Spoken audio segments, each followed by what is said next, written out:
Hi, and welcome back.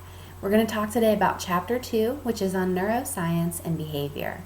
A lot of people are surprised that we would start a psychology textbook or start a class with a discussion of neuroscience. But as we'll see, neuroscience and an understanding of neuroscience is truly foundational to the study of psychology.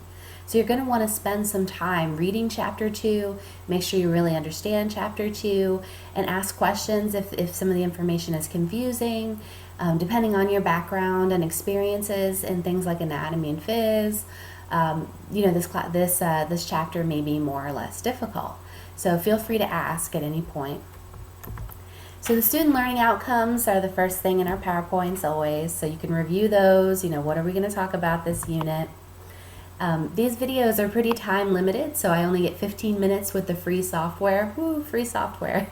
So I'm not obviously going to go through every slide and lecture to you, but I do want to mention important topics or kind of give a little narration to these slides. So we always start out with a definition. I find that to be the easiest way. What are we actually talking about? So you're going to want to review that definition of neuroscience. But why study neuroscience and psychology?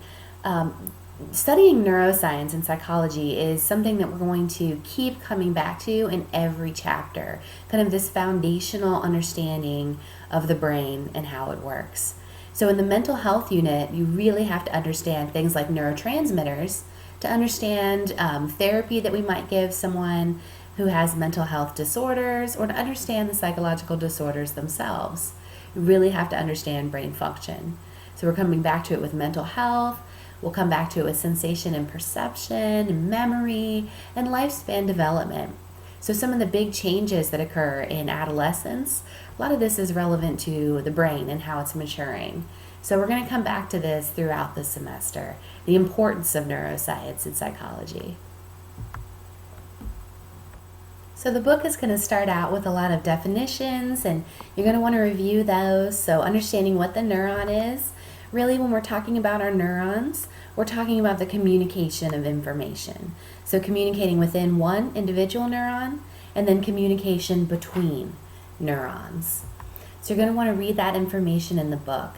It's going to go over the types of neurons, interneurons being the ones we'll discuss the most, and being the most frequent or common type of neuron. You're going to want to understand and review the neuron characteristics. So really this is just kind of labeling and understanding what these parts of a neuron do and what their name is. I like to think of a hand when I think of the neuron. So we've got dendrites being our fingers, the cell body or soma kind of being this the palm, and then the long axon coming from the cell body. I think that helps.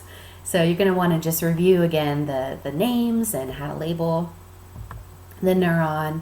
The synapse is very important. So a lot of the action is going to take place at the synapse. So between neurons, if we have these individual neurons that we saw the picture of in the last slide, those individual neurons have to communicate with other neurons in order for anything to really occur. So a neuron by itself, one neuron all by itself, would pretty much be useless. We really need that connection and that bridge between our neurons to have anything exciting happen. But the neurons are not completely meshed together. There is a small space in between our neurons, and that's our synapse. So that's where a lot of our action is going to take place, is at the synapse. So you can review this graphic in your book, but I wanted to highlight the myelin sheath on this page because we haven't talked about that yet. So just to make sure you kind of read that. It looks almost like someone's taken a long string and shoved some macaroni noodles on there, but that myelin really helps to increase the communication speed. So axons that are myelinated communicate much faster than those that don't have those little noodles or myelin on them. Our glial cells, we used to say glial cells were nature's packing peanuts, but now we know they really do have an important function. One of the big functions they do help us with is manufacturing the myelin. So I've got a picture here that shows what happens when this myelin breaks down. So the myelin is extremely important to kind of help messages move along quickly. In diseases such as MS, it kind of breaks down. So you can see that myelin in the picture almost looking chewed up. It's definitely kind of disintegrating a bit. So these messages then are going to be extremely distorted because of this degeneration in the myelin. So myelin has a very important function. Our glial cells help us to manufacture it. Go glial cells, you're much more than packing peanuts after all. Neural communication, the book starts with within communication. So how does a message move along one individual neuron, so within. But then the really, really important part too is how messages move between neurons. So kind of the end of the first one to the beginning of the second. So that's where we're going to function. There's a lot of videos linked into this PowerPoint show, and these videos are not necessarily required that you watch them, but if you're not sure of how to visualize an action potential or to visualize synaptic connections, they might be something that's really helpful. So with our communication within, you're going to want to read this information, but the action potential is really, really important to understand. The book's going to provide this graphic which shows the action potential happening.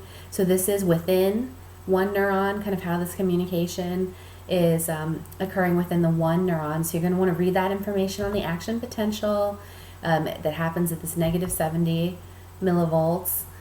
This is showing or describing a little bit more of that action potential. So what's actually happening as this potential moves along our axon, so that within neuron communication.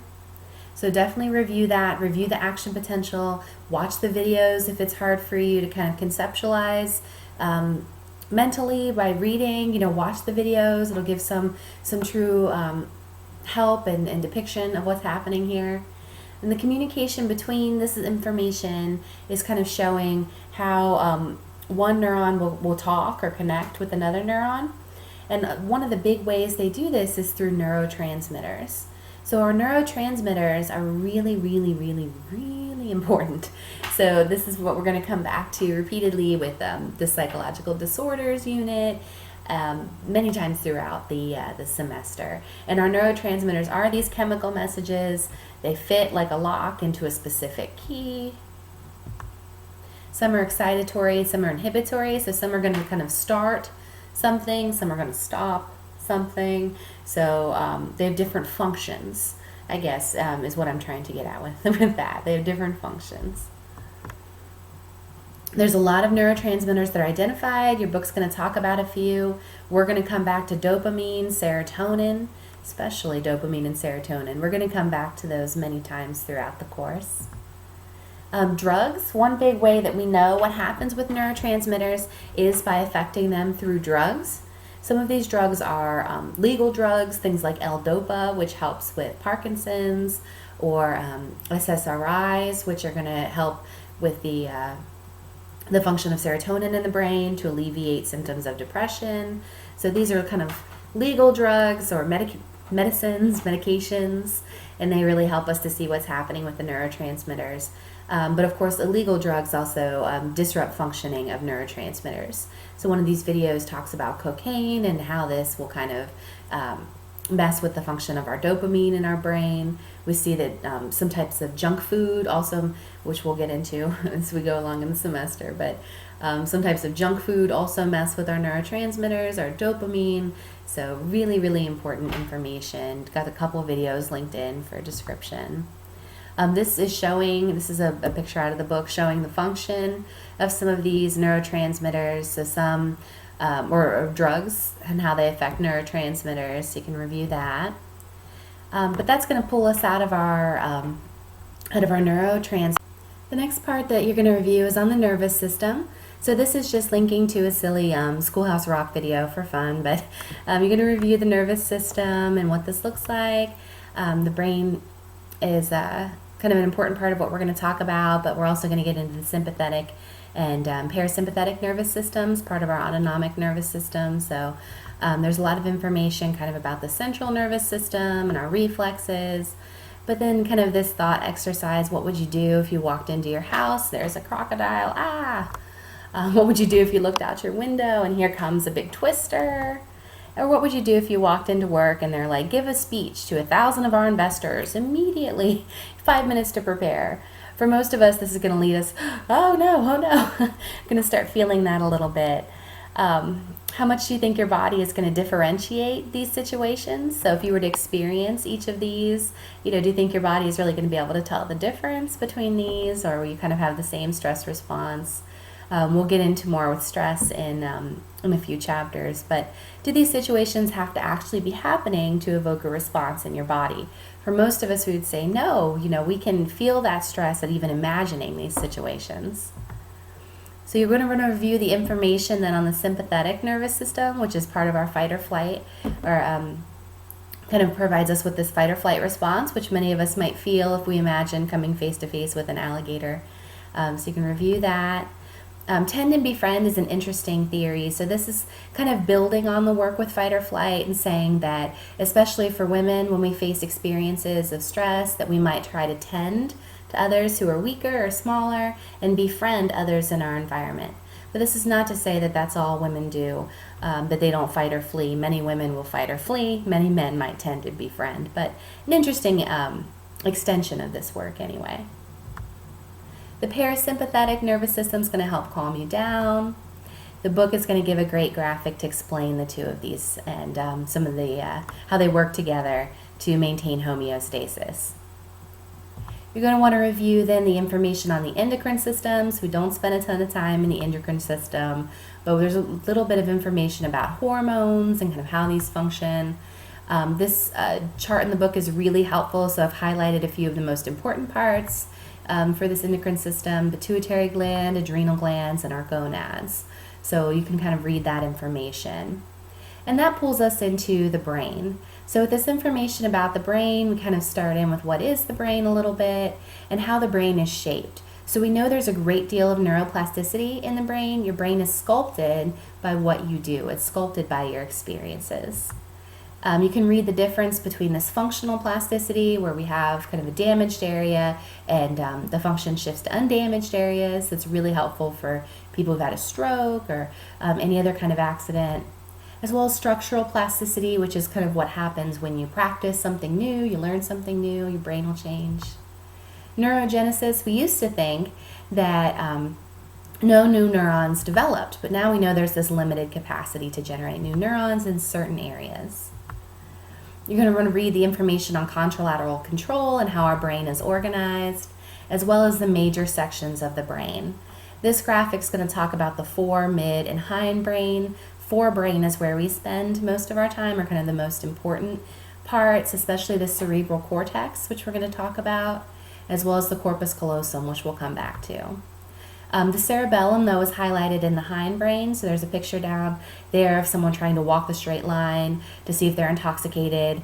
The cerebellum helps to kind of maintain our balance and posture. It's affected by alcohol. All right, the cerebral cortex. You're going to want to review the information on these 4 major lobes and their function. So this picture shows where the lobes are. This next part of the PowerPoint presentation will give some information about our temporal, occipital, parietal, and frontal lobes. Also in the parietal lobe, you're going to want to review the information on the somatosensory cortex. So we can kind of see from this graphic that our body puts a lot of kind of brain power, or has a lot of information kind of relevant to the face and the hands, that these are really important parts for our sensitivity, that the homunculus down there, you can review this little guy. If we looked like our sensitivity, if our actual physical body looked like our sensitivity, we would all look like this little homunculus down here. So you can read that information, read about the frontal lobe, not fully developed until age 25. The limbic system you can review, especially the hypothalamus, amygdala, and hippocampus. So the amygdala really being relevant to emotion, hippocampus to memory. You can read the information about the hemispheric specialization. Make sure you understand lateralization of function versus cortical localization. So those are in the parentheses there. Language, so aphasia. Got 2 different types of aphasia. If there's damage in this left hemisphere, you can see this these 2 types of aphasia, so you can review that. Shows where they are. And then finally, cutting the corpus callosum. So we might cut the corpus callosum for people with seizures, and this helps us to really understand lateralization. So definitely review all of this material. I know it's really tight to only have 15 minutes to discuss this, but please ask any questions you have.